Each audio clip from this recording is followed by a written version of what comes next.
Hey Physics, Mr. Hausman here. This is an honors physics assignment, and I'd like to give you a little bit of scaffolding or support in case you are a little bit rusty on horizontal projectile calculations. So this starts like any other horizontal projectile problem. We have a horizontal velocity, so our Vx is 5 meters per second. It could be a rock thrown, a person jumping, but either way, what we know is that they're leaving the surface, this higher surface, directly horizontal. And that means as they fall, right, the cliff is a height of 78.4 meters. That's very tall. That means the projectile is going to drop negative 78.4 meters because that's a displacement in the downward direction. And you can see that this question goes through like various unknowns. How to find the time to drop, how far out. And those problems, I think, are pretty much like the ones we've already mastered through homework.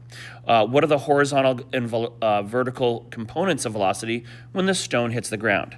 So that's where things get a little bit new or a little bit interesting. So we have a stone that is coming down to ground level, and right before it hits, it has how many components of motion, how many velocity components? And the answer is 2. It has a horizontal, and it has a y one that's final, so we can call that y final. And you may note that back when we introduced projectiles, we talked about how if you draw your other component right here on that projectile, things get a little confusing because really we learned how to add vectors head to tail. So all I'm going to do is move my v final y over here. I'm going to erase it from over here. I think I can do that pretty neatly. And what you now see is that you just need to find these two components. And you say, well, wait a minute, that's not an unknown. That's still 5 meters per second. But this is the first time we would have to calculate a v final. And there's a couple of ways of doing it. You could use v final squared equals v initial squared plus 2a delta y. And remember, the initial vertical velocity is 0. 2 times negative 9.8 times a drop of negative 78.4. And with a quick manipulation, you now have the final y component. That would help you out with, what is that, part number? Let me slide back up. That looks to be part C. Now, what is the final velocity when it slams into the ground? Well, now we need to find the resultant velocity, the v true final, right? That's the actual v. And I'm going to call it resultant velocity because it is the vector sum, right, of Vx and Vfy. And there's not a lot of room here, but Vr would clearly be the hypotenuse of Vx and Vfy. So with a little Pythagorean theorem, we're finding our resultant velocity. We're basically adding our two components. Hopefully those words are easy to use at this point. Component vectors add up to resultant vectors. And the last thing to find is what's the angle. The angle, which we mentioned in notes but we haven't practiced recently, is of course the angle of basically how steep into the ground does it come flying down. And we would basically have to do an inverse tan to find that of v final y over Vx. Now, you might get a negative angle, which is fine, because a negative angle means the rotation is this way. If you also want to turn it into a positive angle, right, if you turn it into a positive, you just have to simply figure out the angle by going 360 and subtracting, right, this smaller angle in here. So feel free to record it as either a negative theta angle or a positive theta angle. Both are valid.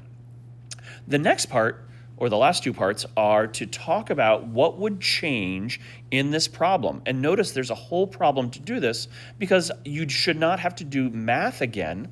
But essentially, if you were to have twice the horizontal speed, I would like you to look through your process, your notes, and figure out how would that affect A or B or C. And then the second part is, what if the delta y were to be twice as high? So we're not looking for quantitative answers where you actually have to redo all of your calculations, but really to predict using logic. And we're going to go over that tomorrow in class. The next few problems on page is that 11 and 12 tile examples.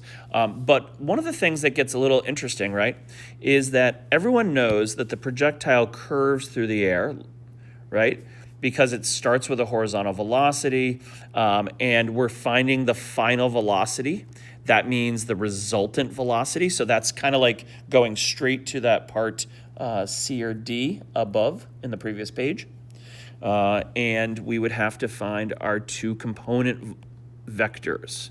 Sometimes they're given, sometimes you have to calculate them, and we would have to find VR and the angle of declination. We need both of those, okay? So determine the final velocity. So it's not one step. You're gonna have to find time, you're gonna have to find V final in the Y direction, and then you're gonna have to do the resultant. So that's all the help I'll give on that page. And then we finish with one, if I think I have things covered here, so it's hard to see. There we go, page 11, 12. They are other horizontal that is classically misinterpreted, meaning it looks like the previous problem. It's a rescue plane. It's delivering a capsule to hit the water near the people who had a boating accident, et cetera, et cetera. This is like a Coast Guard rescue mission. And so they're dropping something. And we know that projectiles, oops, let's zoom in. Projectiles move in curved parabolic paths. But in this case, this is interesting. How would we find what's called the sight line? The pilot cannot actually see the curved path. They know physics. They're a pilot. They know a lot of physics, quite honestly. But they would have to find the sight line. And so this is basically a projectile problem, but ultimately you're going to try to find this phi angle. How steep an angle would the pilot have to be viewing to basically get exactly the right drop time? And all I can say, without giving away too much, is that the angle in this triangle right here, right, this phi angle would be a complement of this theta angle. And you know that if that's a theta angle and that's phi and this is 90 degrees, there's a certain triangle addition principle that if this is 90, then the other two angles have to add up to 90. Okay. Another thing you can do, believe it or not, to do this, there's a couple of ways. You could find the angle here from the basically the projectile data, or right. So one way is to basically get the theta angle and find the sight line angle, which is phi. And by the way, how you write a phi is like an O with a vertical slash. Sometimes it even has caps on it, but it's more casually written just with a circle with a vertical slash. That's one method. Or the other method is to basically figure out if you can find the delta y and the delta x of the object, there is a right triangle formed. It is not the pathway of the trajectory of the, it is not the curved path of the trajectory, but you could very much find the angles in there by a little trigonometry, right? Where we know the sight line angle, right? By using delta y, delta x, and finding phi or theta. How would we do that? Well, we would have to use inverse sine or inverse cosine, but we would know, right, adjacent and opposite. Excuse me, I think I said sine and cosine. I believe we'd be using some inverse tan there. So enough of a hint to get you started. Hope that helped. And this will be your first attempt at finding resultant velocities in your previous two problems. And this one, just a new kind of unknown question.